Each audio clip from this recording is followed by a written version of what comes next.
Well, good morning. My name's Andrew Adams. I'm the teaching minister here. And this morning, if I could, I would like all the kids to come up here on this side of the stage this time. So all the kids, come on over here and sit on the stairs with me. Come on over. Last time we did this, some of y'all stayed back and there was food, and then you came running in later towards the end. So you won't want to miss out. You never know what will happen, right?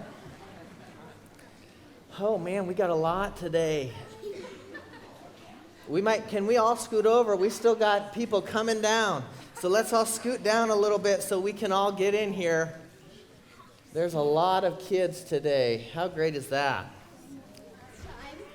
So how many of you can't believe it's already Christmas time? Me. How many of you have been looking forward to it for a while? Me. How many of you have been listening to Christmas music for weeks on end? Have some of you been doing that? Some of you have? Since last Christmas. Wow. Well, finally it's here. So what's some of the favorite things that you guys love about Christmas time? What do you guys love about Christmas time? Yes. Toys. You get toys. What else? Jesus was born that day. Jesus was born that day. That's awesome. What about you? Elves? Okay. Elves? What about you, Micah? You get to spend time with your family. That's awesome. How about you? I get to see my relatives. Get to see your relatives? Yeah.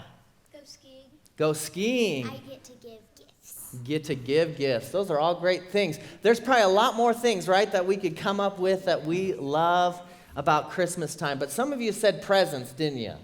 And yet you loved getting gifts and giving gifts. And so this morning, I actually need a couple volunteers. Who would like to help me? Okay, you. Let's see here. You and you and you. Come on up here. I want your help today. Okay? We can't all do it. But what I have actually is I have a Christmas present here that I want you guys to go ahead and open up. So go ahead and open up the Christmas present and see what's in it. Woo!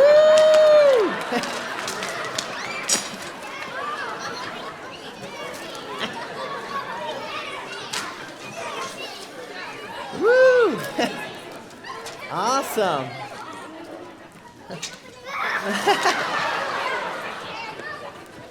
All right, let's go sit down. Did everyone get some candy?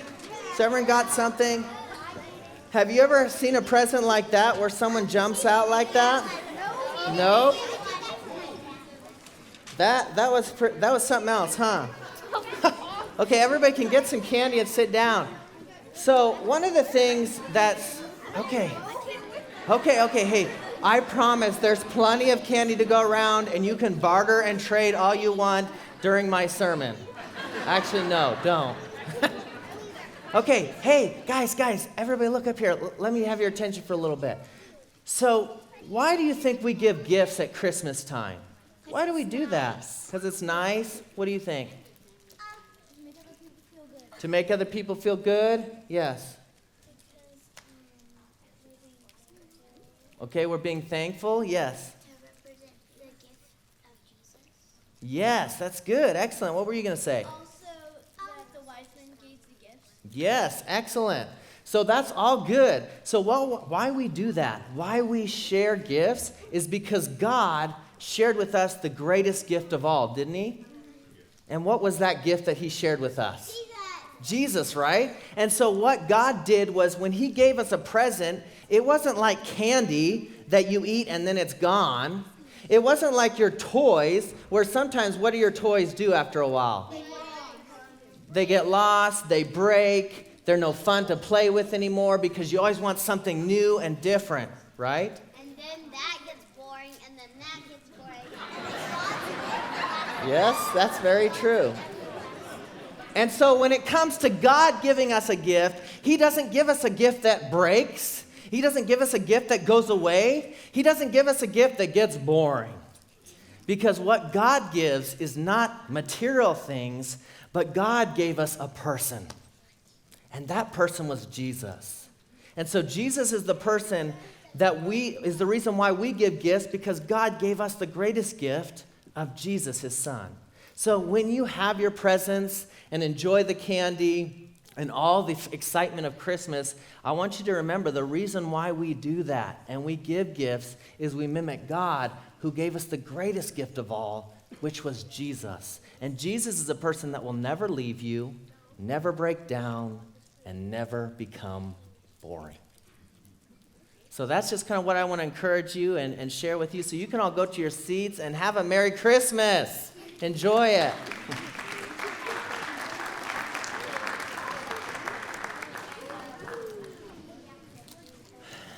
I'm really in trouble now. I've literally sugared them up right before I'm about to preach.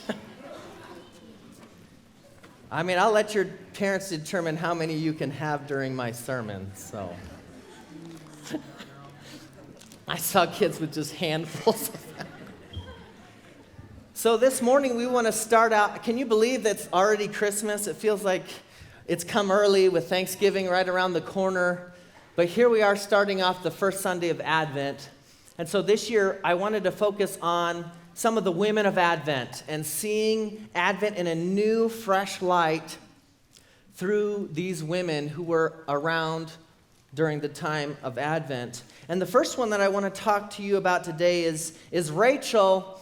And Rachel is a little bit more abstract and doesn't seem to fit right off the bat, but I hope to show you where Rachel fits into our story and moving into seeing Advent come and looking forward to Christ coming and the hope that's there. So we're going to be in Matthew chapter 2. And Matthew chapter 2 is the famous passage about the Magi or the wise men and them coming, seeing the star in the east, and they've come to worship the king, born of the Jews, and they show up at the worst possible person's door. They show up at Herod's door, and Herod is a psycho, and he is always suspicious of people, trying to usurp his throne. In fact, he killed 3 of his own sons because he thought that they were trying to take his throne. In fact, the Caesar at the time said it's better to be his pig than to be his son. Because of the Jewish custom, he wouldn't have eaten pigs or slaughtered them, but he would slaughter his own sons. In fact, when he was dying, he knew he wasn't a very liked man because of all the atrocities that he had committed throughout his empire. And so he ordered that upon his death, one member of every family in Israel was to be slaughtered in order to have great mourning for the fact that he passed away. Can you imagine having that as your leader? Thankfully, that was not carried out. Everyone said, that's crazy. We're not doing that. But that's the kind of man that they show up to his door and ask him, where's the king born of the Jews? And so he devises a scheme to trick them into telling him where he is so that he can go and kill them. So let's pick up the story in verse 13 of chapter 2 of Matthew. Now, when they had gone, behold, the angel of the Lord appeared to Joseph in a dream and said, "Get up, take the child and his mother and flee to Egypt and remain there until I tell you. For Herod is going to search for the child to destroy him."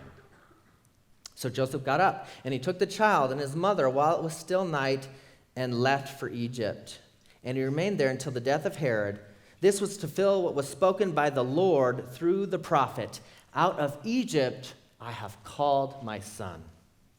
Verse 16 then says, Then when Herod saw that he had been tricked by the Magi, he became very enraged. And he sent and slew all the male children who were in Bethlehem and all the vicinity from 2 years old and under, according to the time when he had determined from the Magi. Then what had been spoken through Jeremiah the prophet was fulfilled. A voice was heard in Ramah, weeping and great mourning. Rachel weeping for her children, and she refused to be comforted because they were no more. This is the word of the Lord. So pausing there, looking at that, many times when it comes to the Christmas story, we quickly brush aside this part. We don't usually want to talk about the slaughter of the innocents or what Herod did at this point. In fact, some people that talk about how the Bible is inaccurate says, well, there's no record of Herod even doing this. And yet, in the scheme of all the atrocities that Herod committed, killing these boys in Bethlehem would have just been a blip on the radar of all the things that had gone wrong. And so it definitely goes right in keeping with who Herod was during this time. But many times we just kind of brush aside this and we get to the good parts or the parts that we enjoy. But this time I'd like us to lean in and talk a little bit about why is this here? Why is this passage of Scripture here? And why does Matthew quote Jeremiah about that? So let's start all the way back in Genesis and see who Rachel is. So Rachel, she is the wife of Jacob. So you have Abraham, Isaac, and then Jacob, who later his name changed to Israel, and he has the 12 tribes of Israel. And so Rachel was his favorite. You remember a year or two ago I preached on Rachel and Leah and just the kind of strife that they had and the idolatry there. And so Jacob loved Rachel more than he loved Leah. And so it was his favorite wife, and she has Joseph, of which we know about, and then we come to the part where she has her next son. So look in Genesis 35, verse 16, and it says, "And then they journeyed from Bethel, and when they were still some distance to go to Ephrath, Rachel began to give birth, and she suffered severe labor. When she was in severe labor, the midwife said to her, 'Do not fear, for now you shall have another son.'" So verse 18 says, "And it came about as her soul was departing," and the narrator wanted to make sure you get it, for she died, "that she named him Ben-Oni, but his father called him Benjamin. So Rachel died and was buried on the way to Ephrath," that is Bethlehem. "And Jacob set up a pillar over her grave, and that is the pillar of Rachel's grave to this day." So you see here that Rachel gives birth to a son, and she names him Ben-Oni. And Ben-Oni means son of my sorrow.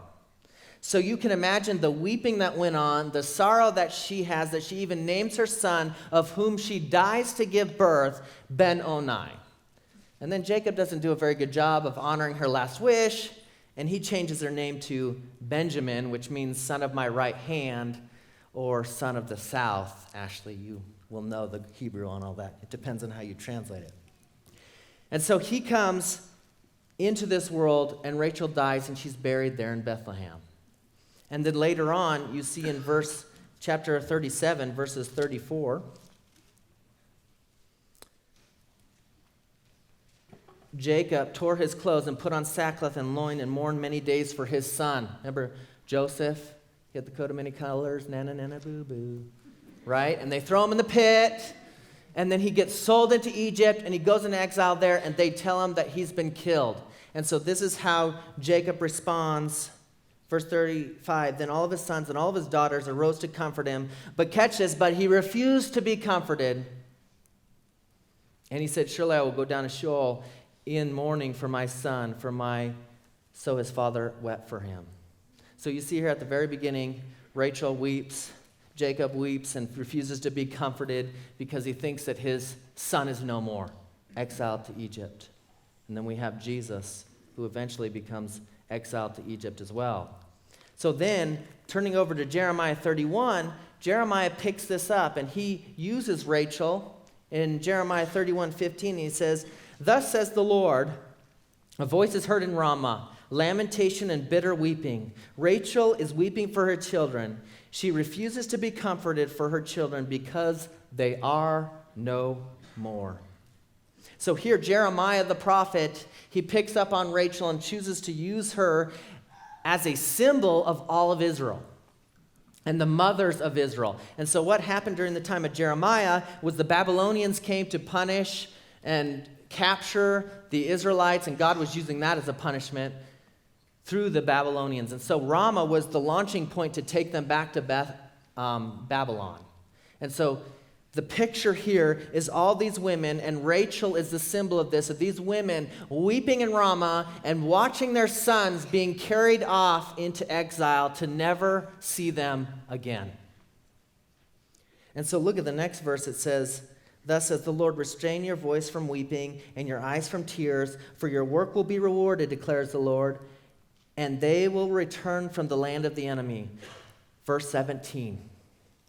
"There is hope for your future, declares the Lord, and your children will return to their own territory." And then he talks about grieving. He's heard the grief, and he's heard them and heard their cry. So now we see what Jeremiah has done with this woman Rachel, and she becomes personification of the women that are weeping about the suffering that's going on in their life.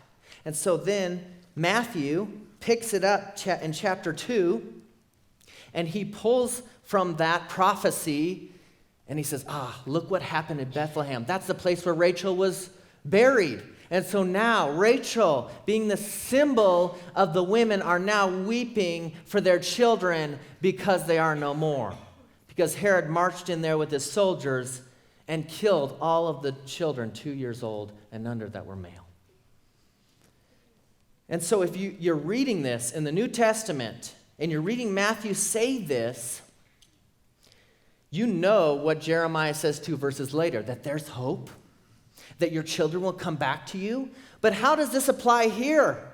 These children obviously are never going to come back. They're never going to come back. And how can there be any hope?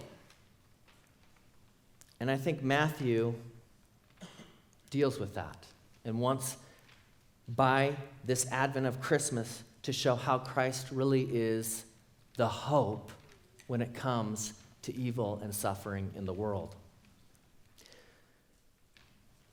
But I just want to address that and talk about that a little bit, because it is an issue for a lot of people inside and outside the church.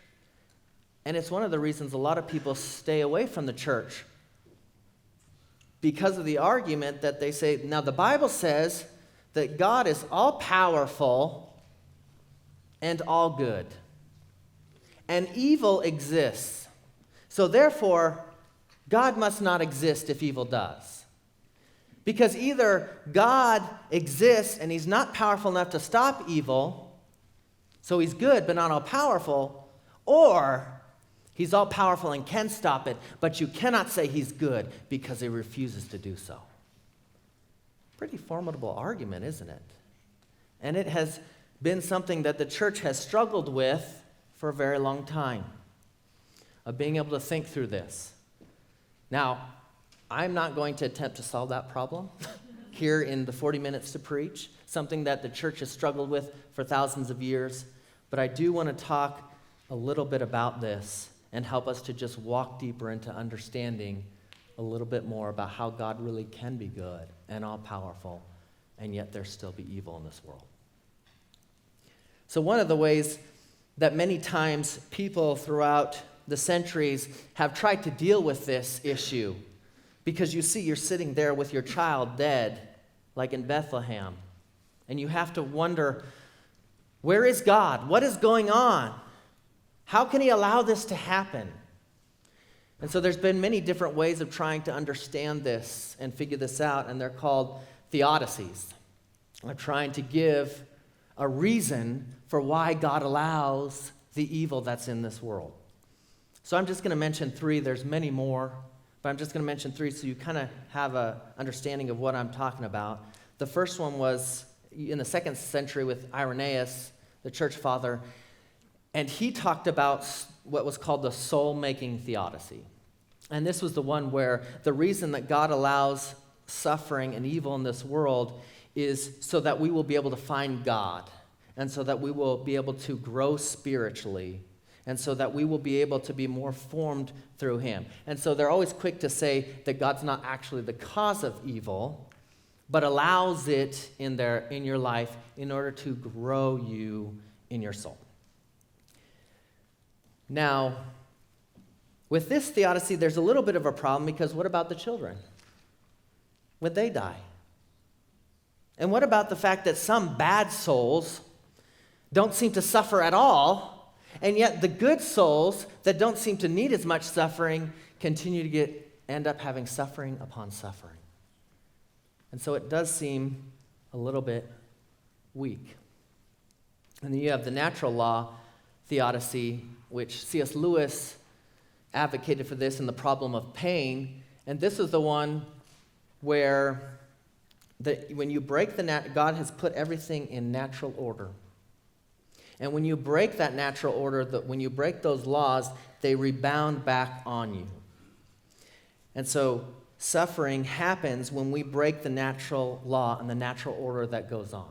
So I think what's used as an illustration is gravity, that if you break the laws of gravity and you fall off a cliff, you're going to die. So the issue that sometimes can arise with this one is sometimes suffering is random and disproportionate to whether or not people break those laws. Or as Tim Keller put it one time, that sometimes the cliff comes, whether you jump off it or not, and buries you. And so there are some issues with this one as well. And then there's the free will theodicy. And that's the one where it's been argued very eloquently that God didn't want robots, that God wanted free agents, that he wanted people that chose to love him, that would choose by their own volition to love him. And so therefore, by allowing them to make a choice, they could choose to do evil, because he wanted them to actually choose to love him.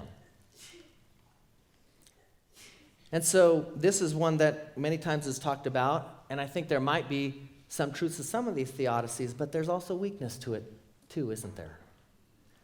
Because we could think about this as saying, well, is God not capable of making a free agent that's fully able to love and yet not capable of evil? And some people say, no, he couldn't because of the laws that were set up. But if you think about it, when it comes to God, some have argued, God is completely free and yet incapable of evil. So why couldn't have God created us to be like that as well? And then the free will theodicy might explain moral evil done by moral agents, but it doesn't address natural evil. What about hurricanes and earthquakes, diseases, things along those lines which don't always have to do with whether or not we choose something?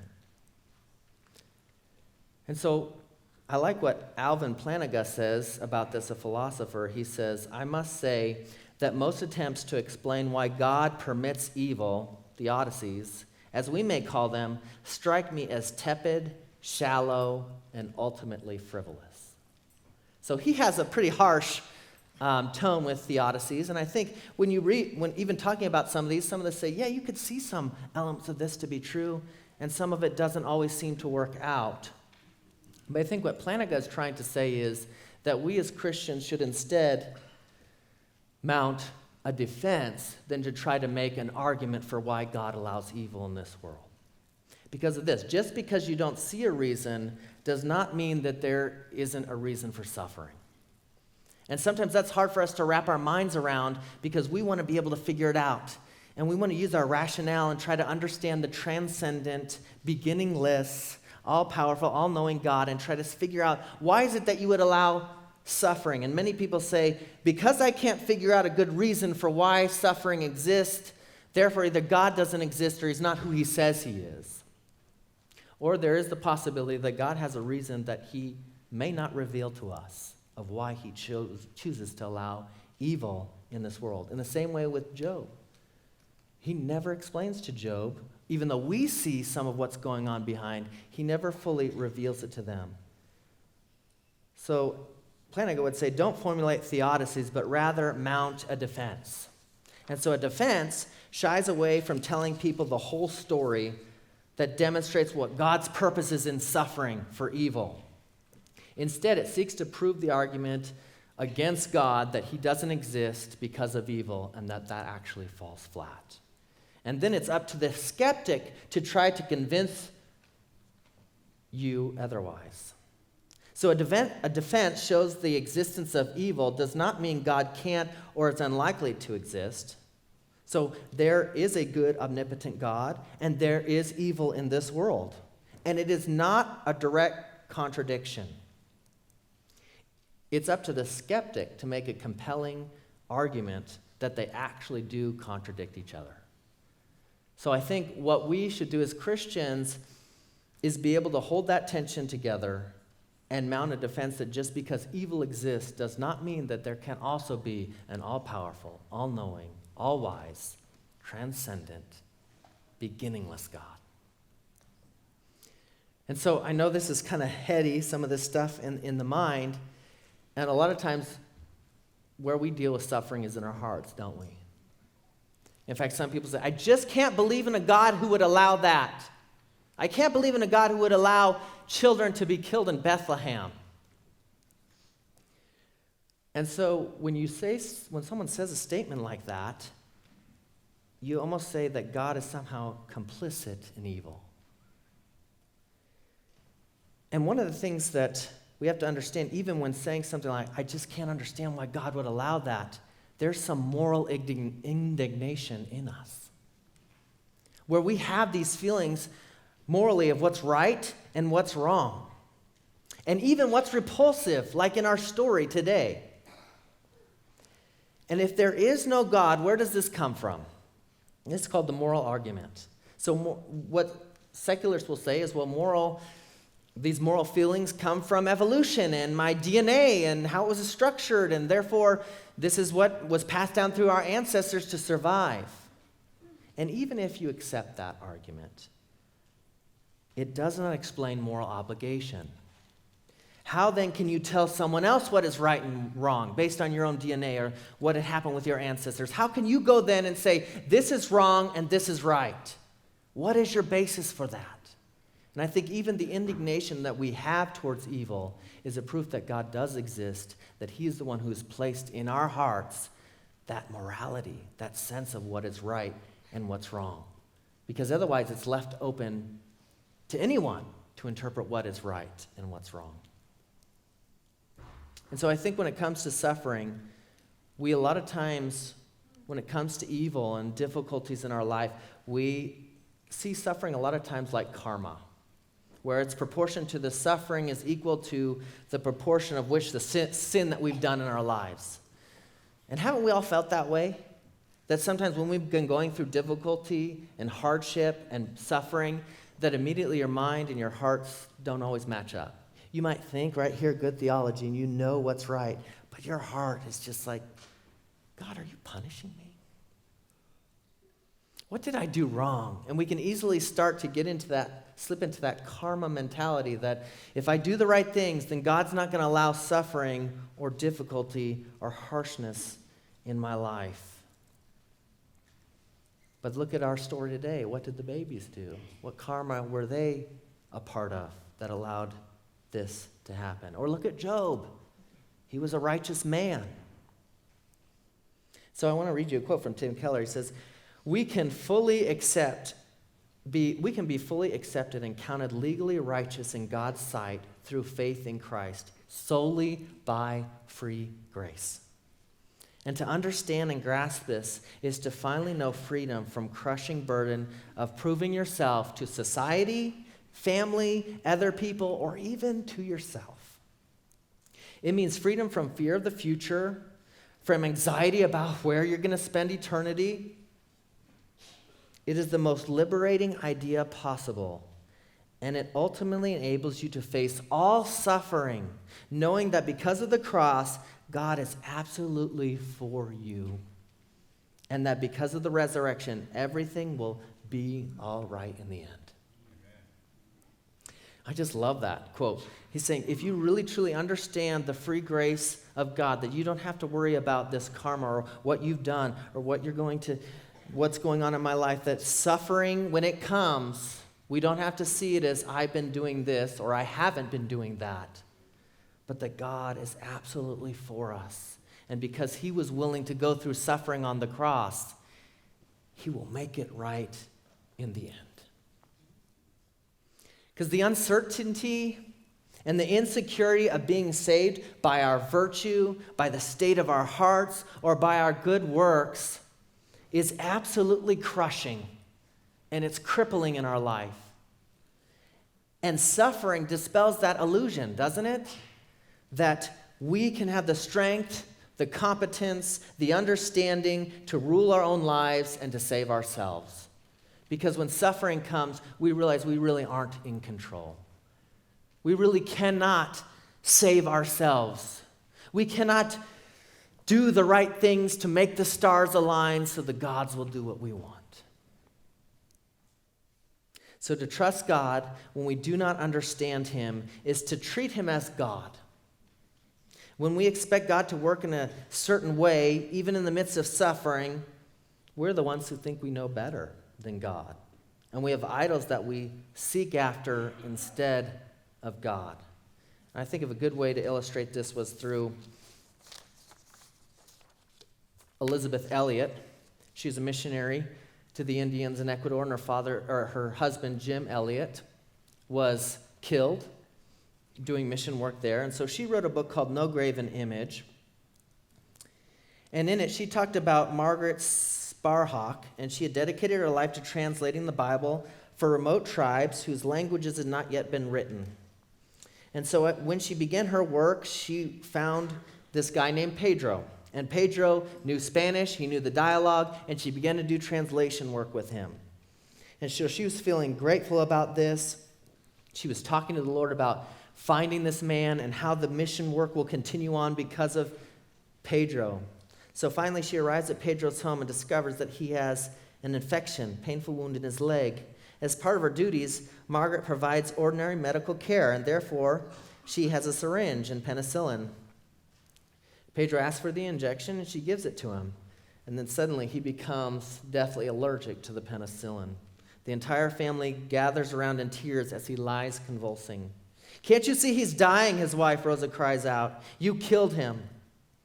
Margaret is astonished at what's happening. She prays, "Lord, Father of us all, you've heard me pray before, but now save him, Lord." But Pedro worsens and begins to retch and bend over in tormented spasms. Rosa puts her head on her head and begins to wail. She continues to pray, "Oh Lord, what will become of Rosa? What will happen to your work? You started all this, Lord. You led me here. You answered my prayers. You gave me Pedro. He's the only one that can do this work. No one else can." But Pedro dies. And indeed, it means her work is over. All the years of labor are wiped away. As for translation of the Bible, of course, I could not go ahead with my work anymore. I had no informant. God knew all this when Pedro died. I did not send prayer supports to my supporters anymore. I had nothing more to say. She says the book ends with a profound, confused young missionary. There's no last-minute reversal, no silver lining. She stands at Pedro's grave and thinks, "And God, what of him? I am with thee, you say to me? You're with me in this? God, you had allowed Pedro to die, or I could not then, nor can I today, deny the possibility he had perhaps caused me to destroy him. And now does he ask me, there at his graveside, to worship him?" And the answer is yes. And so Elisabeth Elliot, at the end of the book, she writes this. She says, this is the key to understanding all of this. She says, "God, if he was merely my accomplice, had betrayed me. If, on the other hand, he was God, he had freed me." And so she went on and explained that the idol here for this missionary was a God who always acted the way that he should act.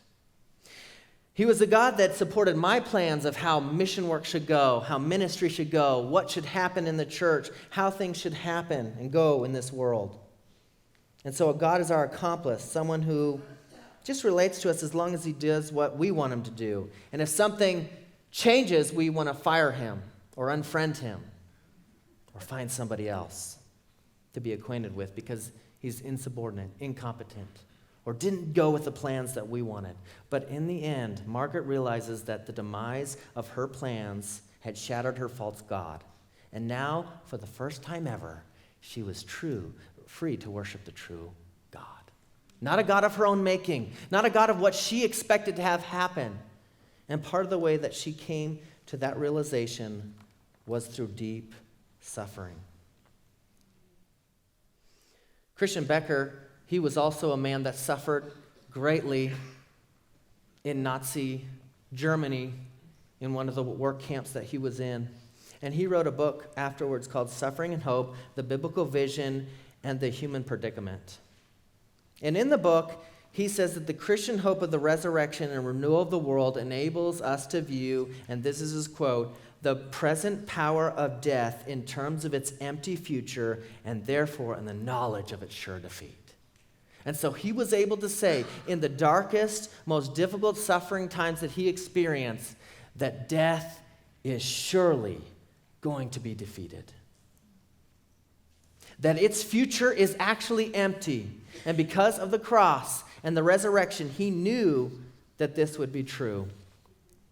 And so the Bible does not merely tell us that evil is punished, but it is possible for it to be completely undone. The final judgment is not just punishment of evil, but is accompanied by Jesus, who has come to renew all things. If you look in Revelation chapter 21, it spells that out so clearly. It says, "Then I saw a new heaven and a new earth, for the first heaven and the first earth had passed away, and there was no longer any sea. And I saw the holy city, the new Jerusalem, coming down out of heaven from God, made ready as a bride, adorned for her husband. And I saw a loud voice from the throne saying, 'Behold, the tabernacle of God is among men, and he will dwell among them. And they shall be his people. And God himself will be among them. And he will wipe away every tear from their eyes. And there will be no longer any death. There will no longer be any mourning or crying or pain, for the first things have passed away. And he who sits on the throne, behold, I am making all things new.'"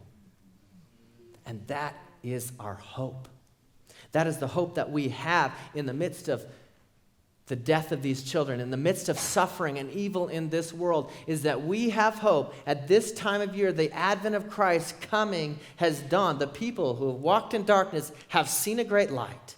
Because in the midst of this darkness, there is one who has come to bring us hope and to undo and really do the reversal of death itself for all of us. And Christianity's teaching about the resurrection, it demonstrates not just that we get our souls for all of eternity, but we get our bodies back as well.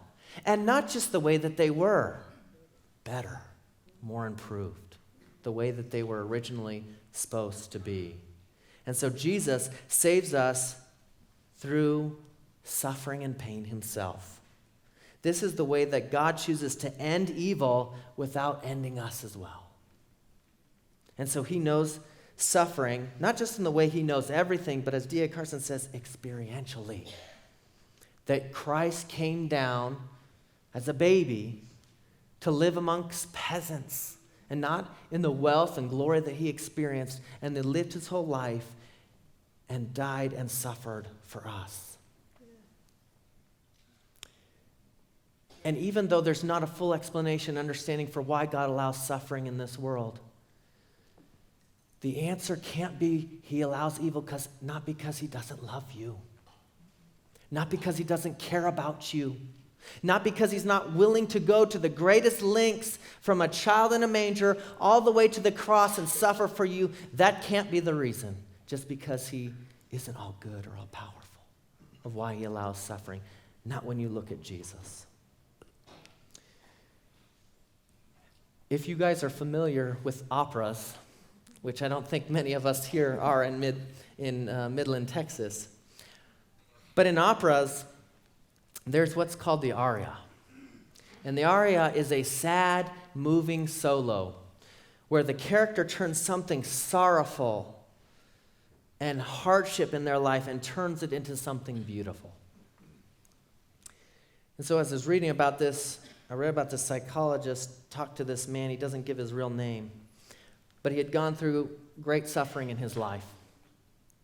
And he had lost his wife, left him for someone else, lost his kids, tried to get them back, lost his job, everything else like that. And when he sat down and talked to him in the midst of that suffering, this is what he said. this is my moment to sing the aria. I don't want to have this chance, but it's here now. And what am I going to do about it?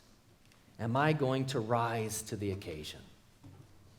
Now, when I first read that, I got some chills. Just thinking about that. Of when you're in suffering, are you willing to sing the aria? Are you willing in the deepest pain that you have to be able to rise to the occasion? And what will you do about it in the midst of suffering? And when he chose to do that, his suffering radically changed his perspective on life, his relationship, what God would never have done if he hadn't have done it through suffering. So God is a God who grieves at our grief. Jesus wept. He's a God that weeps with us at our suffering and our difficulty. In the Old Testament, it's full of people who cry out to God, but they never denounce him. They pray to him. Job has explosions about the suffering in his life. Read the Lamentation Psalms, and there is a way that you can pour out your heart to God, and he can take it. And he understands when you're suffering and going through difficulty. And Jesus did the same thing, and he wept in the garden. Jesus sang his aria on the cross. And each one of us will have times in our life where suffering will come. And will you rise to the occasion? Will you be ready to sing your aria? Will you be ready to reach out and remember what Christ has done for you? Because suffering, it glorifies God to the universe. And it eventually even achieves glory for us too. And the reason suffering and glory are tied to each other is because of Jesus. Philippians chapter 2 says that Jesus laid aside his glory. And why did he lay aside his glory? The famous Christmas carol tells us why. Why? Mild he lay his glory by, born that men no more may die, born to raise the sons of earth, born to give them second birth. Jesus lost all his glory coming as a baby so we could be clothed in it. He was shut out so we could gain access. He was bound and nailed so that we could be free. He was cast out so we could approach. Jesus took on the only suffering that could really destroy us, being cast away from God's presence forever, and he took it upon himself. And so in our suffering, because of Christ's suffering, we can look as a lump of coal is pressured down to become like a diamond. All suffering of someone in Christ will turn us into someone glorious. Jesus suffered not so that we never suffer, but that in our suffering we may become like him. And we will endure the suffering because we know of the glory that is to come. Because we know that death itself will be undone. We know that the evil that is here will not win. And that God will come back not just to punish evil, but completely reverse it. And that is the power of celebrating the hope of Jesus at this time of the year. That in the midst of the darkness, in the midst of the evil, in the midst of losing those that we love so dearly, that Christ truly comes to bring us hope, and that there is hope for your future, and that your children will return back to you again. So let's stand and let's sing Noel, which Noel is talking about the good news, talking about the joy that's there, because Jesus has come to really, truly give us hope.